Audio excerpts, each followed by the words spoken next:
Good morning, good afternoon, good night, wherever you are in the world.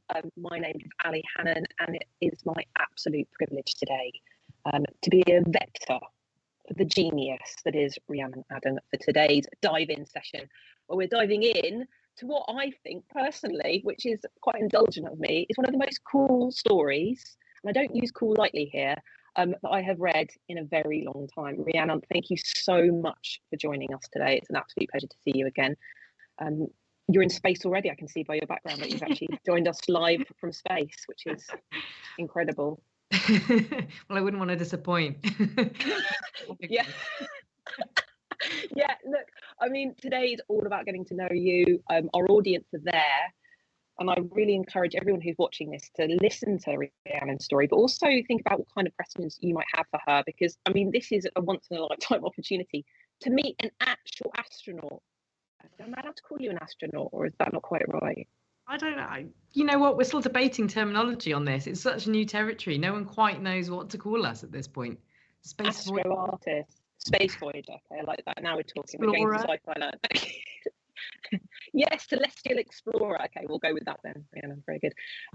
I could start off with a introduction that would do you no service at all, Rhiannon. So I am going to be the ultimate rubbish host, and I'm going to ask you, can you tell everyone a little more about your work, who you are, why I keep banging on about space, if people don't already know? I'm sure they do. Rhiannon, I'm going to hand over to you. Tell us all about yourself.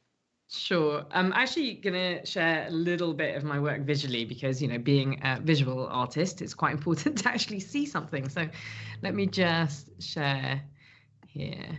And hopefully it shows up. Good. All good.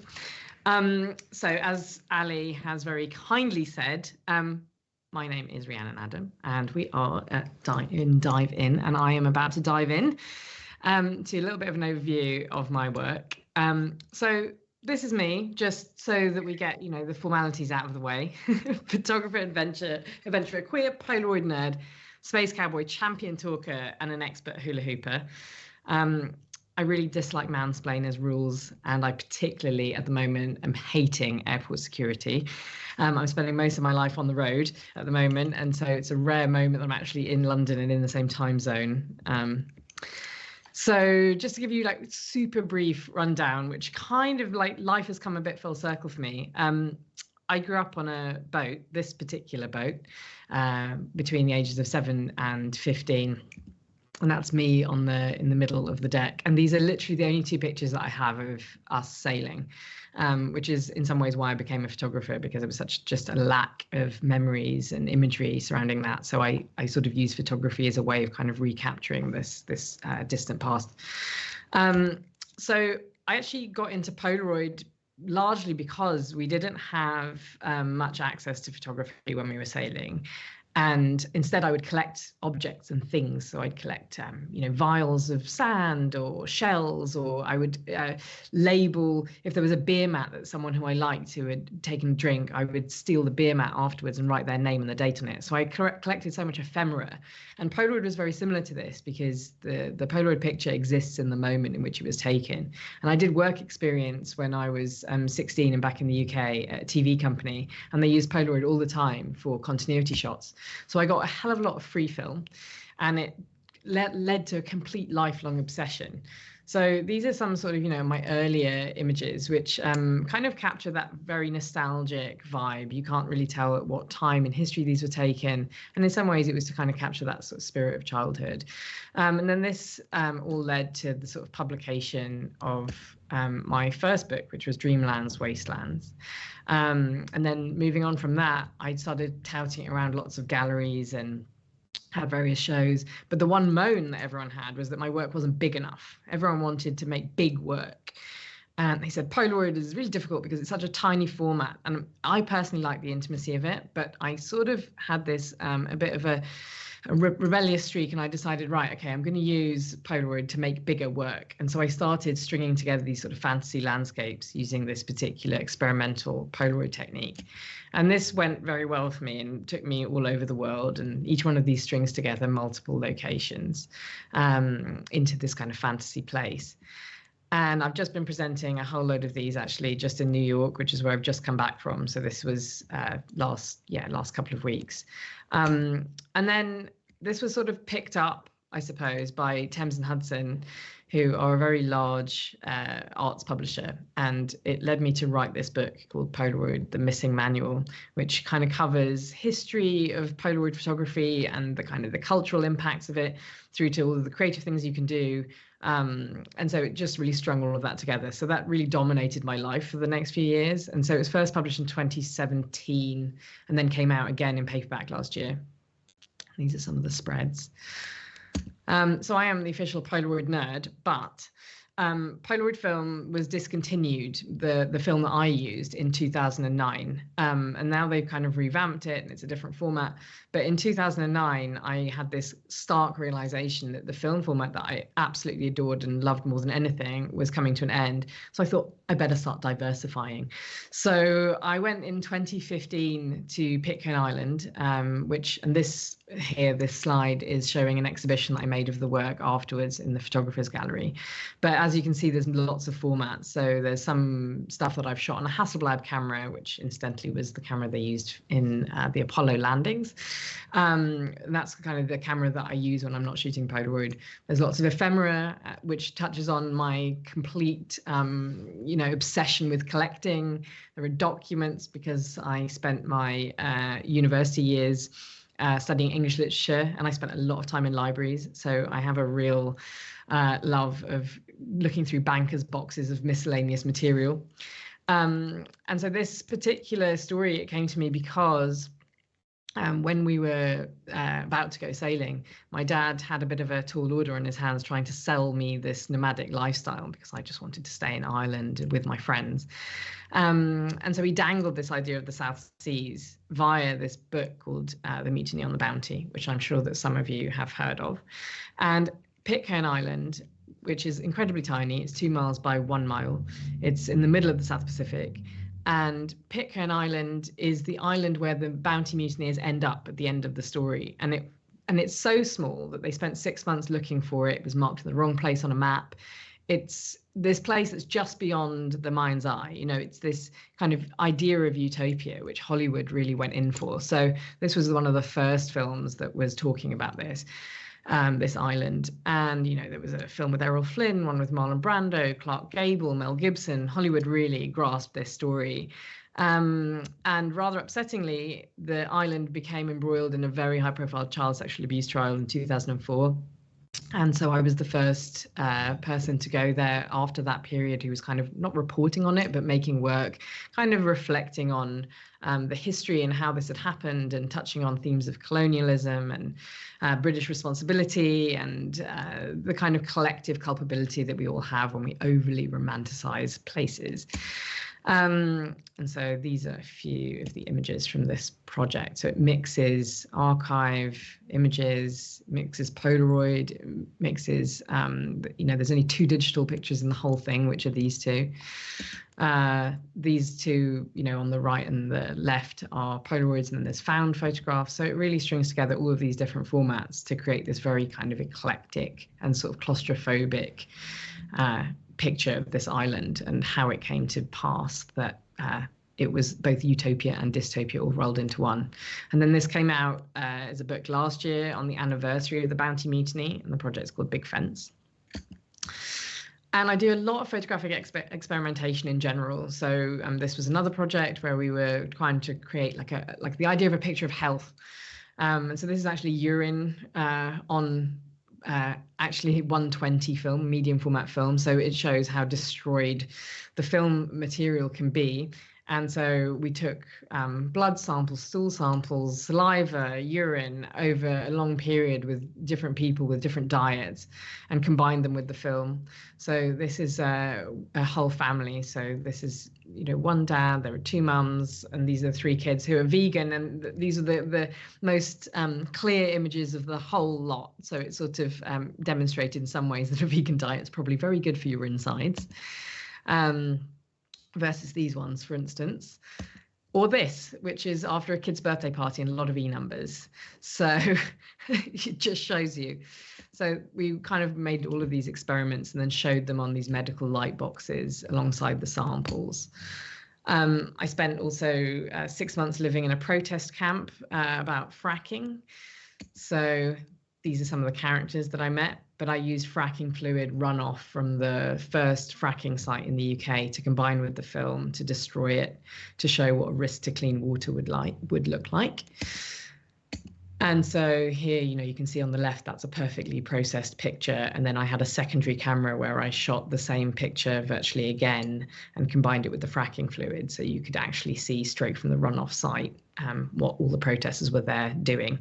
So I try in my best ways to combine the idea of the photograph with the subject matter. And then this was just this year as well. So using cyanotypes, kind of creating a queer blueprint for happiness. And I went through all of the movies in the 90s and found every queer kiss that I could find, and it's surprisingly few. So at some point, my aim is to make a huge wall of this and show how there's such a lack of representation still on screen around the world. And it was very much focused on the history of Section 28 and what an impact that had on my growing up and how that felt growing up underneath that legislation in school.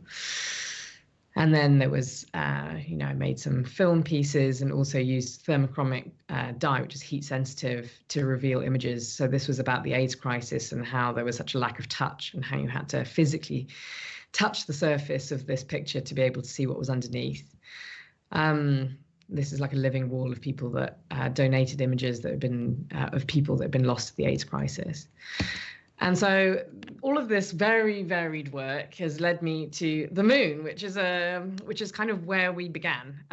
So I'm very good in a confined space. Growing up in a steel boat makes me particularly well equipped, I think, to deal with other people's bodily functions in close quarters.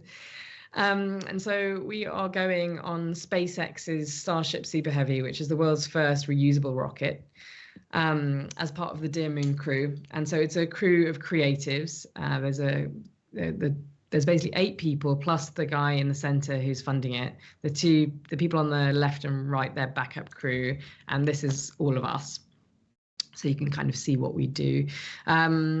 So there's Steve Aoki, who's a DJ, Top, who's a K-pop star, Yemi, who's a dancer, me, photographer, Tim Dodd, who's the everyday astronaut, Kareem Ilya, who's a photographer working for National Geographic, who does a lot of underwater and volcanoes, Brendan Hall, who's a documentary filmmaker, Dev Joshi, who's an Indian actor, Caitlin Farrington, his backup crew, and she's an Olympic gold medalist in snowboarding. Miyu is the world breakdance champion. And comes from Japan. And so this is our flight plan. So we literally go around the moon and back, and it's the first time that civilians have ever traveled into deep space. So there's no pressure. And my contract is basically to make a new photo book documenting the process and sort of interpreting this journey for the rest of the world. So again, no pressure. This is the rocket. This was the first rocket test. This was back in April, and it's absolutely huge. It's, it's 150 foot tall. So just to give you a sense of scale, the bottom of that rocket, that's people standing on it. So it's very, very large. This was the concrete pad being blown up as the rocket lifted off. And this was it disappearing off into the sky as part of the tests. And so we've got another test coming up in November, and then, we'll find out more about our exact timeline, but it's a developmental mission, so we're kind of constantly on call for various things. So if you ever want to get in touch with me and ask me more questions about space, I'm particularly interested in hearing the real silly questions that any of you might ask, and particularly from kids. Like, I love hearing questions from kids, and So I'm kind of making a bit of a list, and then I'm going to do my best to see what I can do about incorporating them into the work that I create somehow. So that's me, and that probably went on for slightly longer than anticipated, but let's get into it. That was totally riveting. I was sat here like a kid, just absorbing every moment of it. I don't know, like the first question that comes to mind is, what would like young, not baby, because babies don't really have self-awareness, but like young Rhiannon, child Rhiannon, what would she make of the fact that grown-up Rhiannon is going into space? I mean, truly, I just don't think child Rhiannon could ever imagine. I mean, I spent so much time, in the middle of the ocean on our boat because we were literally circumnavigating. So we sold everything we owned and headed off into the blue space. And of course, sometimes technology would fail, and it was the 90s. So technology failed more than it does now. And we often have to use things like the sextant to find our position. So we spent a lot of time working with the stars, and quite often in places like, the middle of the Atlantic Ocean and everything is pitch black, you sort of look at the stars and think, what's out there? And so I suppose there was always this this kind of parity between like my life and the cosmos in some ways, because it's about as close as you can get, I think, being on a boat middle of nothing, because it just feels that you're in the middle of nowhere. Like you have no idea really where you are. You're disconnected from the whole of the rest of the earth. There's no other people. You're not in touch with anyone. You're just kind of in this little ship. We even call spacecraft ships. We call it starship. There's such a clean line between my growing up and this. But of course, like, no way. I just thought that I'd be a boat kid forever and probably have no life options and be trapped forevermore living barefoot around boatyards. So yeah, I mean, that's still possible, Rhiannon, if that's part of your longer term plan. Again, we were talking about feral Rhiannon earlier. Maybe she has a place in your future. I'm going to stick with the kind of feeling of being a kid listening to your story, and you talked about collecting ephemera when you were young, which I love. I think there's something really magical. As a kid, I was quite similar. I liked collecting things and groups of things. That really pleased me. And I guess my question would be, is if you could bring something back, obviously your art is coming back, but if there was something that you could grab from space and bring back, what would it be? If I could grab anything, if I could just put my arm out, I'd quite like to grab a piece of space junk. Yes. I'd like to grab a piece of space junk, because I think there's a lot to be said. There's a big discussion about space junk, and I think that right now we're in this whole figuring out phase with all of the spacecraft going up and what actually happens to everything. And I make a lot of work about climate and about political issues generally, and I think having an actual piece of space junk would be brilliant for an exhibition. So I don't, for some reason, the first thing that came to my mind was like a dirty nappy, but I'm hoping that it would be less gross than that. But anyway, that's what I don't think there's any babies in space, so I think there's a first. I'm sure that's a first about to come. So yeah, I mean, there's probably safeguarding issues. Let's be honest. No babies in space, not yet. Another thing that really struck me as you were talking through your history, your career, is this sort of balance between bigness and smallness. You can tell I'm an artist, really using quite sort of artistic words there. Bigness and smallness.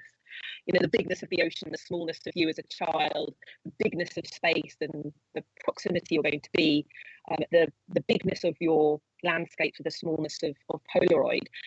Is that been intentional, or is that just, do you think, a product of your experiences? I don't think it was intentional, but I think that there was always, as I said, like a bit of a disconnect between me and the rest of the world. For instance, when we were on a boat sailing around, I'd spend half the time landed in Anchorage, and I'm an only child, so I was desperate for any kind of company. So I'd sit there with binoculars, literally looking out at every boat that would come past, being like, maybe there's a child, I don't care how old they are. So I always felt that there was this wall between myself and the rest of the world, which was the sea, but it was also, I didn't have many kind of means of connection, as in I wasn't in a traditional school environment or any of those things. So I was always looking at the world from far away. And I think that definitely had a very lasting influence, on my work, and particularly the early work, because I can look back now and I can see so many of the images of very tiny people in large, vast landscapes where I definitely feel like an outsider, that I'm looking at them, not within. And I think that, even the work that I make now, I try and make work that is about very, very small, seemingly small stories, and I use those small stories to relate them to the human condition on a wider scale. So I'm very interested in the kind of the macro to be able to do that, because I think sometimes when for instance, I just said about climate change, if I try to make a body of work and I say, right, my topic is climate change, it's such a big issue, it's so difficult, and it's very difficult to relate to. So for me, it's much easier to kind of go into a community and find a very specific point and use that to make work around, because that's so much more relatable and digestible and much better in terms of communication of an idea than when I try and look too big. But of course, now I'm faced with space, which is possibly the biggest and most incomprehensible subject known to man. So let's see. Well, I guess there's something about taking your story into space, I guess, and all 8 of you going into space with your own stories, your own experiences. I think that's what's quite beautiful about this process, is you're taking these individual, and I remember when we spoke before, you mentioned the fact that really only scientists go into space, or military folk. To take a group of artists with their own stories and experiences, which are likely to be fundamentally different to the people who've been before, what do you expect is going to be different about the stories that come back here, about the experience, compared to what we hear in the media or have done over the last century around space travel and space exploration? What do you think that scientific versus artistic narrative might be? I mean, I think that it's very brave of them to send a bunch of artists, firstly. They are not the most predictable of people. And also, being a creative is almost not being a team player quite often. It's, you're quite solitary in the work that you produce. So all of a sudden, we're being thrown into this sort of family for life, where we're going to be associated with each other from the very beginning, and that will follow us throughout our existence. So it's going to be interesting kind of watching it from a social perspective. But then in terms of what we bring back, I think what is kind of incredible is that, artists are able to tap into the more kind of emotive side, because it requires a certain sensitivity to the world. And I think up until now, as you mentioned, it's been mostly military personnel. The general path to becoming an astronaut is that you become a pilot, and then you excel, and then you get picked up for NASA. And so you've already had this generally quite, strict, rigorous, rule-following way of living, and then you get thrown into space, but you're given specific tasks. This is what you're doing every day, this is your schedule, this is the report that we want to receive, and you do it daily at this particular time. So there hasn't been much leeway for creative thinking around space. And so many artists, whether that's Pink Floyd recording Dark Side of the Moon, or whether, I don't know, Noémie Goodall, this incredible French artist who makes work completely about space. There's so many people who work with this subject matter, but have never actually had the ability to experience it firsthand. So I'm really excited about being able to see the breadth of what we all create, because I think that there'll be space for collaboration, and to also push us outside of our own comfort zones, and to have so many discussions with people experiencing this in real time, which is such a privilege. So I'm very excited about it. And also all of the space organizations are really excited about it too, because they recognize that they have a little bit of an issue sometimes with kind of science communication. And they're looking to us to be able to engage new audiences, and sort of to bring in people from different backgrounds into space research, actually. It doesn't have to be, I keep coming back always to Polaroid in my life, and part of the reason is because this was this fantastic bridge between science and technology and fine arts. And when they were developing Polaroid film, Edwin Land even employed a whole load of women from Smith College who had no science background at all, who made some of the greatest strides in the development of Polaroid film because they were coming to it from an artistic perspective. And I think that sometimes there is not actually such a hard line between science and art, but somehow socially we've constructed it as such. You know, even when you apply to university, it's like, which pathway do you want to go down? But actually, to be a scientist, you have to be a creative thinker. But somehow we've built socially this structure, which is increasingly difficult to have that kind of creative freedom. So I'm hoping that, you know, our mission will be able to kind of merge those two elements and be able to bring new people and audiences into the fray. Absolutely. And there's a question that's come in from the audience actually, which is really interesting, because I think I read this, and I may be wrong, but I remember reading that there was about 1 million people who applied for this program. 1 million down to 8. Yeah, I mean, that's staggering. And the question that's come in is what was the selection process for you like? And did you have to have interviews? What kind of process was in place for getting you down from 1 million people to 8? So it was an open application, and it was in the middle of the pandemic. And as you probably gathered from my intro, that so much of my work is developed around the world in different places. And of course, the pandemic happened, and I had no idea if I was ever going to be able to make work again, or whether I was just going to have to sit there in front of my computer for the rest of my life. So it sent me into a complete existential spin. And a friend of mine forwarded it to me and said, "Oh, you should apply for this." And the one great thing about being an artist is when people ask you for a bio or they ask you for a photograph, usually you have one at hand. So I filled in the application, didn't think too much of it. And then they got in touch with me and said, "Can you produce a video?" And I thought, oh, no, please. No. So I did. I produced this rather dreadful video, which if they ever show this, which I'm sure at some point it's going to turn up in some Netflix documentary, you'll see like a dripping tap in the background. I was in Great Yarmouth on an assignment talking about, you know, COVID issues, and literally one of the only hotels that was open to me. So I was sitting there, you know, filming this video. It was dreadful, kind of scratchy carpet and moth-eaten curtains. And then after that, you know, I somehow got through to the next phase. Wonders never cease. I mean, I saw some of the other people's videos and they were sort of, you know, with drone footage and landscapes. And I thought, oh my God, how did I manage to get through this? But anyway, there was a lot of Zoom calls and, you know, there's hideous Zoom calls where you're on one and you see yourself and you see the person you're directly speaking to. And then you see sort of, you know, 25 other black boxes where people have turned their cameras off. So you know you're being watched by a lot of people. Wow. And you have no idea who these faceless, nameless people are. And so that went on for a while. And there were lots of things like, you know, group interview, and then you'd meet all the photographers. And then the next thing you'd do is you'd meet people from different disciplines. And then you'd have to develop a project together and you'd have to brainstorm things. And they would kind of drop in and out of groups.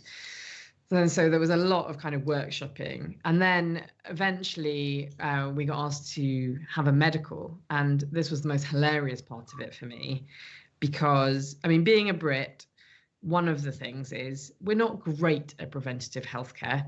So, you know, I'm an ostrich. You know, I like to stick my head in the sand, and I actively avoid any medical intervention. So, you know, there might be with me, arms hanging off. I'm like, do I really have to go to I don't know. Maybe I could just tape it off myself. I don't know. Yeah. I don't know why that is, considering Americans love to go to the doctor for anything and have to pay. And yet we have it free, and I hate it so much. So, of course, I just thought this medical was going to reveal that I had, you know, months to live. My pessimistic self just thought, you know, this was going to be complete, you know, not only am I not going to space, but I'm also going to discover that I'm about to die and I need to make plans. So I had this medical. It was very difficult to get because, of course, I was calling up all these private hospitals saying, I need these 30 x-rays. And every hospital in the UK said, well, that's an irresponsible level of radiation. We cannot do this. And I said, well, there'll be more radiation if I go to space. And then, of course, I just looked like I was completely off my rocker. No one thought, I mean, a British person in London saying they're going to go to space. No one believed me. So that was difficult. But eventually I managed to find someone who would sign off and allow me to do this. And then I had this, amazing concierge service, and every single part of my body was scanned. Wow. At some point, I'm going to do something with this, because I have all these incredible DVDs. I mean, who uses those anymore? But DVDs with every single part of my body functioning. You can watch my heart, and you can see individual valves. And I said to the doctor, I said, so if I have anything less than 2 years, you can tell me that I'm about to die, and I will write my will, etc. But if I've got anything over 2 years, just don't tell me. Just keep me completely in the dark. Yeah. But it came back, and it was okay, and so that felt like a great. So yay. So I passed the medical. And then I had to go to Houston to meet MZ and also other shortlisted crew members. So there was, kind of about 20 of us, I think, in this hotel. We did things like play table tennis together and did a test. We had interviews. There was all sorts of, elements to this. But yeah, and then eventually, there were more Zoom calls. And then I was in Israel delivering a speech, and in the morning of, I was like literally about to pack up and go out of the hotel room, and they said, "Oh, could you just do one more call?" And I thought, "Oh, no, I'm on my way somewhere. It'll only take 5 minutes. It'll only take 5 minutes. Okay, fine." So I go on screen, and it was just MZ, who's the man who's funding it, Yusaka Mazawa, and he said, "Would you come to space with me?" And it felt like the most it's the only proposal I've ever received. I was like, yes. Amazing. I mean, what an experience. It must have been completely out of body to a certain extent. Sort of observing yourself being, like you say, sort of romantically proposed to in terms of a space trip.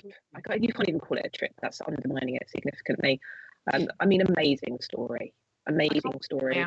Office. I'm still crafting what my out of office is going to be for a week. I also think I just want to really connect with your geriatric millennial health anxiety, because I'm with you on that, and I'm sure there are lots of people in the audience who feel that. So just avoid, if in doubt, avoid. I'm glad you're well and healthy and robust enough to be shot up into the sky in a rocket. That pleases me greatly. It is this. I mean, again, it's baffling how massive this journey is going to be for you, and getting to know your work a little bit since we've met has just been amazing. And I think what I've noticed is you going into places to observe, but sort of conscious of not disrupting too much in order to observe what is in front of you. And now this feels very disruptive. This feels like a real queering of space in its broadest sense, is that you're not just going into space to do what's already been done, like you say, by the military, etc., but to disrupt what we know to be true about space, which is super queer. Let's be honest, about being different in a space, being unusual, being special and unique, and all of that. And how does that feel to you? How does it feel to be a disruptive force in space travel? I mean, in terms of history, NASA didn't particularly reveal this, but there have been plenty of, documents that have come out in the last few years where essentially there were morality clauses precluding queer people from going to space. And of course, there's never been an out queer person going to space. Sally Ride took that secret to her grave. And it only really came out in her obituary that she was survived by her partner. So it was all connected, the don't ask, don't tell policy. And let's face it, the people who've been sending the greatest number of individuals to space have been the US and Russia. And Russia has not been a friendly environment towards queer people, as is well documented, and China now more recently. So this kind of area of private spaceflight is really opening up this idea of what an astronaut or a space explorer looks like. And I think there's something just so important in that. And when the news came out, it was one of the most touching parts about it was how many queer people reached out to me and said, that how proud they were and how important it was for them to be able to see this kind of world stage where they felt that they were represented. And I had to think quite long and hard about it. And I think we've spoken about this before our chat today, but about how I go into very small communities quite often that are incredibly misogynistic, or they are built on a particular form of injustice that often is, perhaps violent towards women. And so I try not to give huge amounts of information about myself. I try to keep it minimal.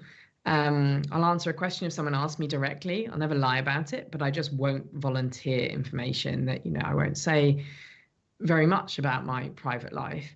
And of course, Space and every journalist that's contacted me, and the kind of very public nature of this, and the fact that there are documentaries being made and all of the rest of it, suddenly means that I have gone from being able to be anonymous Rhiannon, which is this blank canvas where you can project onto me whatever you want to believe, and I just am there as this almost, a casual observer, to then being this like driving force where it's very much integrated as to who I am and my background, and people really want to know who I am. And so all of a sudden I've lost my anonymity, and so now I'm very easily Googleable.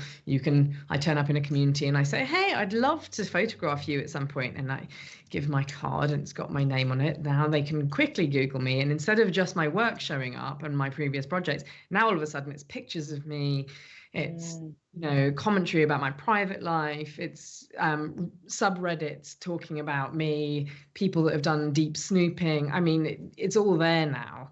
So it has been a bit of a time of personal reconciliation between those two worlds, and actually what impact that has on the projects I'm able to make going forwards, and like particularly with regards to personal safety.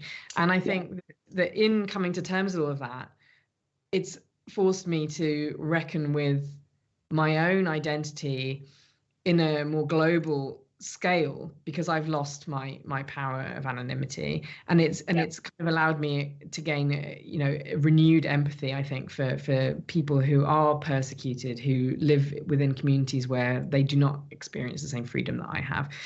And I never made overtly queer work, even though all of the work that you make as a queer person is inherently queer work.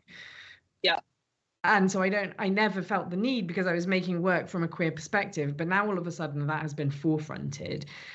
And so there will be this natural queering of space, because that is going to be what I'm questioned about the most. And space has always been quite symbolic for queer people, because there have been no borders, there have been no laws against our existence, and yet the gatekeepers that prevent queer people from going to space are governments. And so there's always been this barrier, and now all of a sudden this has been blown apart, and I'm fully embracing it at this point, and just literally going straight in and embracing all of the kind of subtleties and the questions that brings up. But yeah, it's been a bit of a process of reckoning. Yeah, I can hear that, and it's powerful stuff to recognise that that you say space isn't, to all intents and purposes, a blank canvas for LGBTQ people. There are no mandates against us or laws, and in a way, it takes me back to Pitcairn Island and the story you were telling there of these things being created by us imposing ourselves in places, that space isn't going to be exclusive unless we allow it to become that way, unless we choose for it to be that way. And there's this opportunity to reflect on the choices we make as a society about who's included and who's not. I feel that's super powerful. And again, the narratives that seem to link together in your story and in your work is that your use of Polaroid, for example, there's queer history of Polaroid for me has been fascinating. Can you tell us a bit about the queer history of Polaroid and how that's influenced the way it's been used over time, and how queer stories have been captured? Yeah, Polaroid is a really interesting medium, and I think that sometimes it has a bit of a bad rap because people just associate it with drunken party shots and the casual family snapshot. But there has been some it's been a greatly subversive medium. So it has many utilities. It was used in the medical profession. You could take an image and slide it in someone's medical records, and there was no, before the days of computers and labs and having up. It was used by police departments, and it was used in the insurance industry as for evidence. But it was also a very subversive medium because you didn't rely on taking a roller film to a laboratory and having it processed, in which point you would have to interact with the person who was in the lab or the shop counter. You would have to look them in the eye. And so for the longest time, before homosexuality was legalized, queer people were using Polaroids to document their domestic settings, their kind of intimate lives, and be able to kind of create a legacy and a record of queer history that without Polaroid possibly would not have existed in the abundance that it has. And so it was interesting. I was in a photography festival called Arles, which is the oldest photography festival in the world. Happens every year. It's beautiful in France. But they had this incredible exhibition of the world of like Casa Susanna, which was there's a BBC Storyville documentary about Casa Susanna, but essentially it was a kind of a cross-dressing summer camp. And so people from all around the world would go to this place and they would document each other, and they were using Polaroid pretty much exclusively because there was no fear that these images were going to be replicated, and the person that you gave them to, there was no identifying marks. You couldn't track them back. So, beforehand, if you took a roller film to a lab and homosexuality was still illegal, there would have been an obligation by the person who's manning that shop to report to the police. And so, of course, this kind of created this like very subversive medium. And so I've always been very interested in the kind of the history of photography and the way that the history of the image can influence the content that you're creating. And so there is an inherent queerness in the medium itself. And of course, this idea of, evidence and proof, and the fact that it was physically there in the room. It's a very much a kind of like, we were there, we exist. Yeah. Which is quite different to the sort of the distance that's created when you used to deal with labs. There was something very physical about this being held in the room, in community, in a safe space. These were like relics and archival, objects that were born in the same place as shown in the frame. And so there was this kind of conflation of space and image within that. And I think there was something very beautiful and poetic about that, about the kind of connection. Yeah, for sure. And it impacts me emotionally a little bit, because I think, gosh, if we hadn't had Polaroid, we take for granted as queer people now, just taking a photo of our partner or a selfie on the Eiffel Tower, or I don't know why that came to mind, but you catch my drift. Just being together, being open, being who we are, and having the ability to capture that, and that not always being the case, like you say, the recognition that these instant images were a gateway to normality in a way. Just having a picture of you and your partner together, is powerful stuff, really powerful. And Mark asks, which I guess is the big question on everyone's mind, will the Polaroid camera be making its way to space with you? Absolutely. Yeah. Yay! Of course. Because I again, touching on that idea of the Polaroid being physically in the space. I mean, the beauty of Polaroid is that all of the chemical components are contained within the film frame itself. So it reacts in a very particular way to the environment. If it's hot, if it's cold, if it's humid, if it's dry, the Polaroid will bear the marks of its birth in a way that no other photographic medium comes close. Because it changes, I can look at the surface of a Polaroid that was maybe taken 15, 20 years ago, and I can tell you whether that was a hot day, a cold day, a humid day, a dry day, a windy day. I can tell how the person pulled it out the camera. I can tell you how it was handled in the early minutes of its existence. So each one is similar to going on an archaeological dig and looking at a relic from pottery. So there's something so physical and visceral about the Polaroid, and I'm very interested to see how it reacts to the particular environment, which is a simulated environment that we're going to be in space. And essentially in space, we're also in a life support machine. And so this is, it kind of brings back this fragility of the medium and the fragility of our life in this capsule. And, also on a historical level, Edwin Land, who invented Polaroid, was one of the advisors on Eisenhower's space program. And The last Apollo missions took place in 1972, and 1972 was the year that the camera that I showed you with on that in that presentation, there was a Life magazine cover and it said Land and his magic camera. Well, that camera was released in 1972, so it never quite made it. And so it feels that it's very kind of full circle, and this idea of you know, science and art merging, and this is what we're doing. It just feels like there are so many connections. So yes, absolutely, Polaroid will be coming with me. And will it affect the way, and Mark's asked this as well, will it affect the way it functions? I think you've probably answered that to a certain extent, but are there ways that you anticipate it's going to change the outcome of what you produce?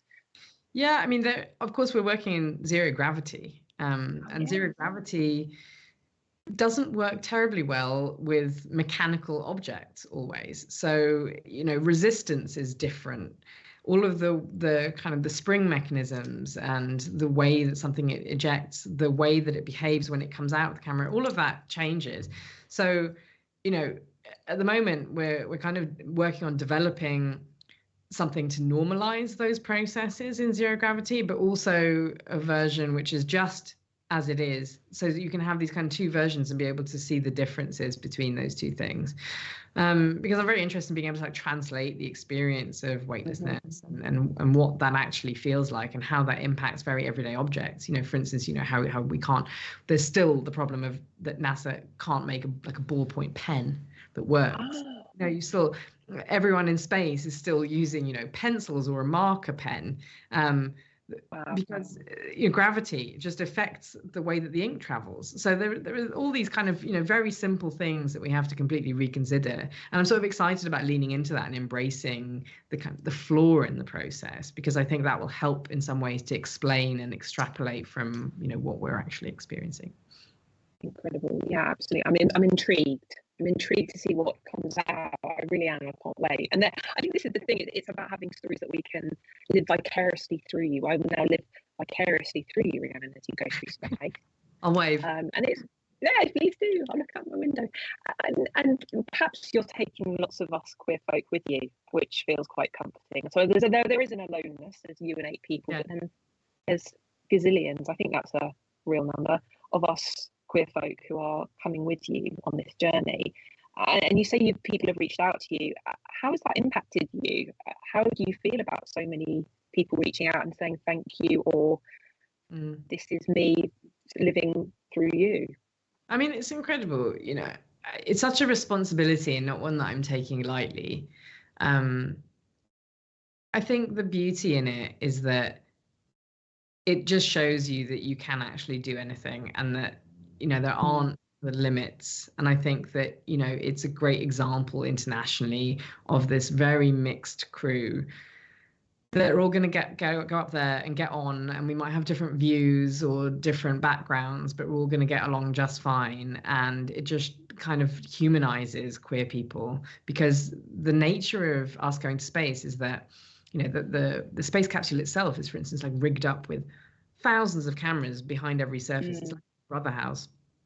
So you'll be able to kind of live tune in, you know, watch us as we're interacting.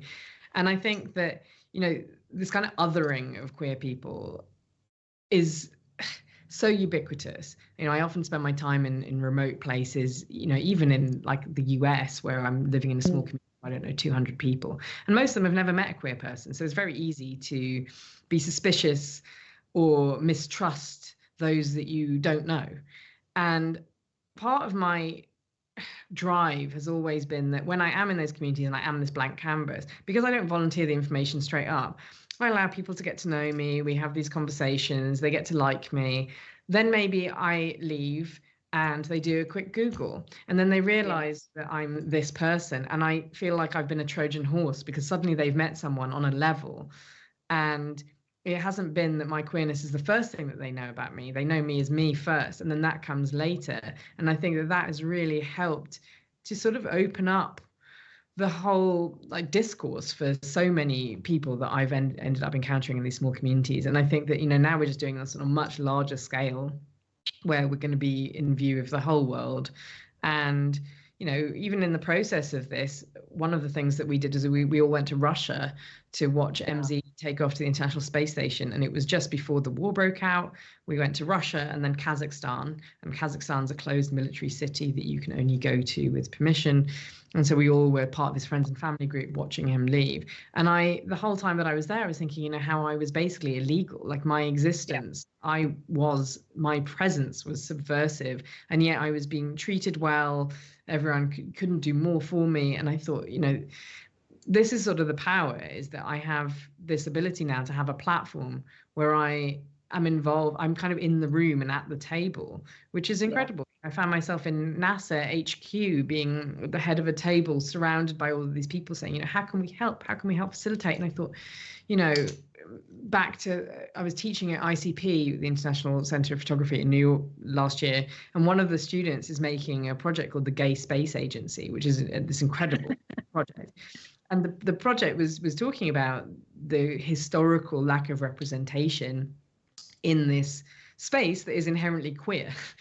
And I was reflecting on that and thinking, you know, isn't this bizarre that, you know, I'm now in the same room that this project had been talking about how I had been historically excluded from it. And now I was here as this kind of conduit, and I felt like I was a sort of United Nations envoy almost. That's how it feels. And it just opens up discourse, and I think that is just so powerful. And to be seen and to be easily accessible as well. You know, I was always determined within this that I was never going to become, you know, aloof and disconnected. And I have always sort of maintained that I just want to be there for people that want to have discussion and talk about their lack of representation or how hard they're finding it. And so I think being able to have this platform has just opened up like a gateway to the world in a way that perhaps, you know, I was doing it on a much smaller scale before, but now all of a sudden it's like, you know, I'm in everyone's living room. Yeah, absolutely. And you're there and you're visible, you're accessible. There is also a sense that you are, in a way, having to make yourself palatable for mass audiences, which I think as queer people we know very well. I know very well that I talk about this in my work, which is a concept called stereotype threat, which is that as a queer person and other marginalised identities, the last thing we want to do is perpetuate a negative stereotype about our marginalised group. So we have to be on best behaviour, whatever that means. Yeah. And that's an additional labour that we take with us as queer people, as marginalised people, that other people might not have to carry with them. What do you do? How do you deal with that? Is that something that you're conscious of, that you're working around, or are you just, as you do with your physical health, just ignoring until it goes away? That's a good question, and very much so is my answer. Of course, I'm very conscious of it. I think, you know, I'd always tried to be this palatable person by not revealing too much, and now, of course, I'm inherently unpalatable because I've just outed myself to millions of people. So let's see how, in fact, billions of people, considering Google's reach. So yeah, I am conscious of that, and I am very conscious of that the cameras will be on me as they're filming my friends and family group, you know, as this takeoff happens, like who is going to be there waving me off and what do they look like? And I've had to have very intimate conversations with people that are in my life about how much they want to give and how much they want to be involved and how much they want to be visible. So it's something I've been dealing with my own issues around that, but also everyone in my life and how that's going to impact them. And it's brought up some very interesting discussion points. And I've landed on the fact that I just have to be as authentically me as possible.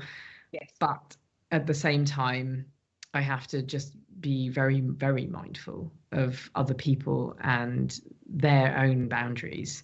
And, you know, it's a very, very, very fine line to tread. And it's something that I'm kind of learning about each day. And every time I'm asked a question by a journalist, you know, I'm having to recalibrate my feelings on this, or watch out for pitfalls, or just generally the fact that up until now I've really tried to forefront the work that I make and try and make myself more invisible. And now all of a sudden it's like it's the flip. So I'm very, very conscious of that, and it's a very weighty responsibility to feel that I have to be representative of also all queer people, which I'm just not. You know, I'm All me. of us, every one of us. You know, everyone. And because there has been so little representation, now so much weight. It's like a disproportionate amount of weight. And also I'm the only woman on the crew, you know, and that is also disproportional, you know, weight to carry, because, you know, I would have liked that responsibility to be shared. You know, now I feel like I have to be like everyone's woman. You know, am I the one that turns up and I'm like the feminine one, or am I the masculine one? Or am I the, you know, I feel like I'm the boy band, but every single character in it. So, yeah, it's going to be a bit of a readjustment period for me. Yeah, well, look, I think I mean, I'm going to speak on behalf of every single queer person in the world and say thank you for carrying this burden into space for us. If anybody disagrees, I'm sorry. It's too late, I said it. I know we're coming to the end, which makes me very sad, Rhiannon, because it's been so wonderful getting to know you better and hearing your story. So I've got a couple of questions to sort of see us towards the end. One is from the audience, which is, do you have a favourite queer image you have discovered through your work? I mean, in terms of discovery, there was an image that there's an incredible vintage photography shop that is in Paris, and it's anonymous images. There are just drawers and boxes full of pictures of strangers, and there's a great book that was made of such images called The Invisibles, and it was about queer people who had been rendered anonymous because often these images of queer people, families wanted to bury them, no one wanted to hold on to them, so after someone had passed away, these images would just be kind of thrown into bins or, you know, discarded somewhere. So there are various images that sort of, you know, floated around that never really found a home and have ended up in this particular shop. And I was going through the drawers one day and I found this image of these two women, and it must have been maybe like the 40s, and it was a Polaroid image of these two women kissing. And then I was in the photographer's gallery and I saw another image from the same sequence because it had been exhibited as part of the Invisibles project, and it was the same people. And I then looked and saw where this other one had been found, and this other one had been found in Brazil somewhere in an archive. And so these images had just, I found it in Paris, this person found it in Brazil, and it was definitely the same people, same outfits, same everything. And it was, you know, two images sequentially. And these are complete unknowns, but it just showed how their image had proliferated through the world in this very, very powerful way. And it ended up in a global exhibition that was touring and on my wall.